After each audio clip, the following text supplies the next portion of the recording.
It's a big day. I was unaware.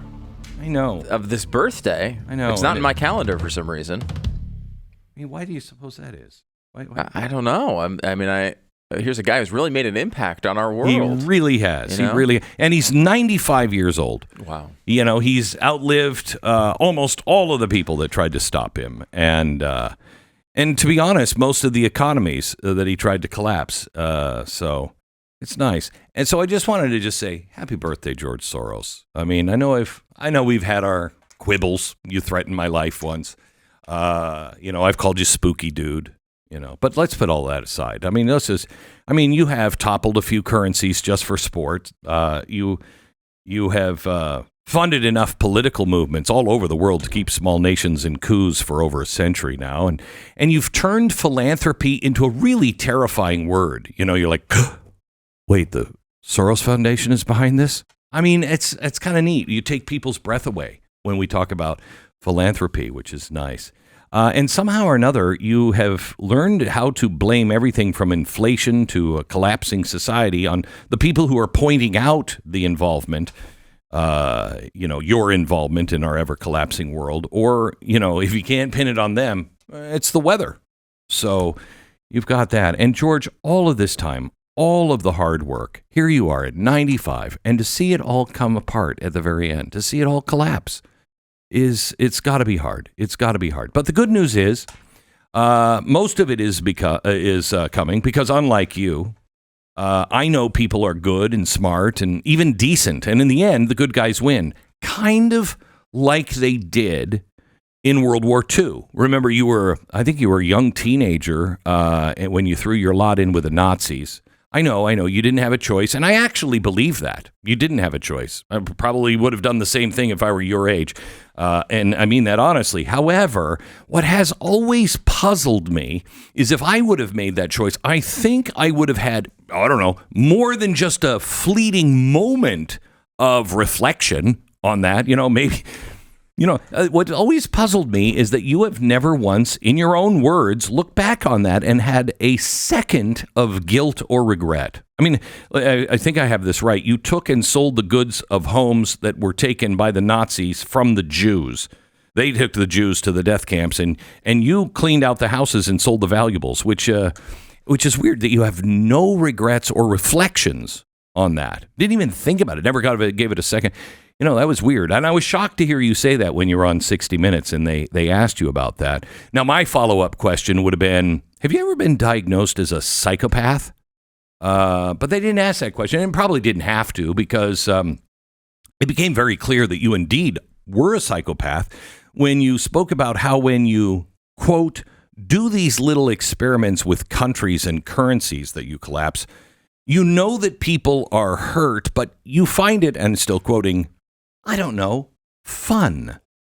Wow. That's a different kind of fun there that I've never really understood at all. But, George, people say the measure of a man, a mark of a man's life is the good that he leaves behind. And in your case, that good is still looking for a GPS signal. Haven't found it, but I'm sure we will. And it's sad to think now that you're 95. Again, happy birthday, George. And I mean that sincerely. Now at 95, to think that all of your wildly, strangely young girlfriends are now clearly only with you for the money, and they might be losing some interest because the way your son is handling your money, that may be gone fast as your girlfriend's. You know what I mean? And I know it causes you pain to hear about this and to see your entire world collapsing now at the end. And, many people might see this and see your pain and say, well, yeah, but it's kind of fun to watch that pain in George Soros, but not me. Now, I've called you spooky dude. And if it wasn't for the spooky dude good looks, of your son, Alex, I'd wonder, and maybe you have wondered this, is he really your son? Because he's nothing like you. Sure, he's spooky and everything else, but what a dope this guy is. I mean, you were the guy known for, breaking the Bank of England. That's what they called you, the man who broke the Bank of England. Your son is breaking another bank, but it seems to be yours, which is weird. Because when it comes to investing and making money, wow. What a disappointment in a son, huh, George? Wow. What went wrong there? Anyway, several countries have banned you, or your organizations from even being in their country because you were so good at what you did, collapsing currencies and societies. But when your son took control of Soros fund management, the thing you spent your whole life building. I mean, it was an empire, a global empire. In December 2021, one of the first things he did was invest $2 billion to buy nearly 20 million shares of an electric vehicle company called Rivian. And he bought the shares somewhere between $70 and $100 per share. In fact, he was so confident in your money that it was the largest one-off investments your fund had ever made. And now I hate to point out, a year later, those shares were selling for $18. And it looks like you lost over $1 billion. In fact, with the moves that he's been making with your life's work. Wow. Hedge Follow, this is a website that tracks and ranks U.S. hedge fund performances. They currently give the Soros Fund Management, your company that you dedicated your life to, a performing rating of 1 out of 5 stars, which makes it one of the least successful in the country. Wow. And another reason I wonder if he's your son is, you've always prided yourself on being the man in the shadows that never anybody could ever point to. You know what I mean? But your son is so filled with pride. Pride, something follows pride. I can't remember that saying. I should look that up. But anyway, happy birthday, George. This guy, your son, he takes selfies with some of the, frankly, they're some of the biggest losers in the political sphere right now. But, the actual influence of your life's work seems to be diminishing rapidly. In fact, in July 2023, Open Society Foundation, you guys announced that you were laying off 40% of your staff worldwide. Wow. What happened there? Was that Rivian? Ooh, does that hurt when I say that? Was it Rivian? You halted all new grants, and you completely changed your operating model, mainly because I think you were kind of getting out of money. You know what I mean? And the crowning glory, the crowning achievement of your Open Society Network under Alex was the passage of the so-called Inflation Reduction Act. I don't think people know. You were really involved in that. In fact, one of the guys that worked for Open Society, you reopened a Open Society Foundation firm there in New York so you could lobby, and became one of the biggest just for that. And in fact, he was so involved, he was actually honored with the gift of being on the floor when that passed. Wow. Gosh. Now that that's all falling apart too. Now let me ask you, when you passed that, was that because of Rivian? I hate to keep bringing that up, but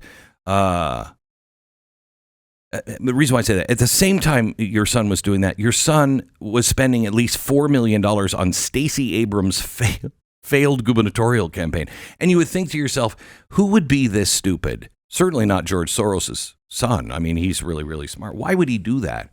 Well, now it could be because at the time Rivian was starting to build a gigafactory right there in her state. And he was asking the state for, some subsidies, which, then she didn't win, and all that money was flushed down the toilet. But the good news is Biden, at the very last minute, gave Rivian $6.5 billion for a loan for the factory from the Department of Energy. Gosh, this isn't one of those things that Donald Trump cut, was it? Oh, man, that's got to hurt. But at least it did wonders for Rivian share. No, the stock is now worth less than $12 a share. That kind of. Anyway, at least you have the Soros DAs, the defund the police, no bail, go soft on crime. That seems to be working out really well. Not really. More than a dozen of your DAs that was your jewel. That was the one thing that you were like, I have all the DAs and we're going to collapse this country. Yeah, more than a dozen have been removed from office by recalls and scandals and just people just like, I can't do another one of these. You know what I mean? And the spike of urban crime ended up being one of the key factors in the defeat of the Democratic Party of 2024, which seems to go exactly against everything that you were trying to do. You know, the second election of Donald Trump, you know, crime, immigration, and the economy were the big topics, which had to bother you because those were your big topics too. And how it must have hurt, you know, when he won and then what he did for energy and cutting electric car subsidies. Ooh, gosh, that one hurts again. Closing the borders, defunding all your little NGOs, now going after your sanctuary cities, and this week taking crime on in D.C., and even the liberals are saying, you know what, I don't really agree with Donald Trump, but I think he's right on this one. Man, I would imagine the mental torture of a 95-year-old man who is just trying to make it to the pudding in the afternoon, to see your world fall apart. That torture must be relentless. But I mean, if I'm going to be honest, I kind of find it fun. Oh, now see. You see how that feels, George? When somebody doesn't recognize your pain, you might be thinking what I would be thinking. Glenn, are you a psychopath? You don't see the pain of others? No, I'm just doing a comedy monologue here, George. You actually meant that. So I wanted just to give you your perfect birthday present. And what do you get a guy who has everything? You know, you got to find something he doesn't have. And that's why I wanted to get you a soul. But I thought, no, he's already lost the one he had. So I don't know if he really would appreciate it. But the good news is you have all of that worldly power and that wealth to keep you warm at night, which is good because you should get used to the warmth. Because where you're headed, I hear is very, very hot all the time. A little beyond warm. I hear it's terrifyingly hot there. But hey, this has been fun, hasn't it? I don't know. I just kind of find it fun to wish you a happy 95th birthday, George Soros.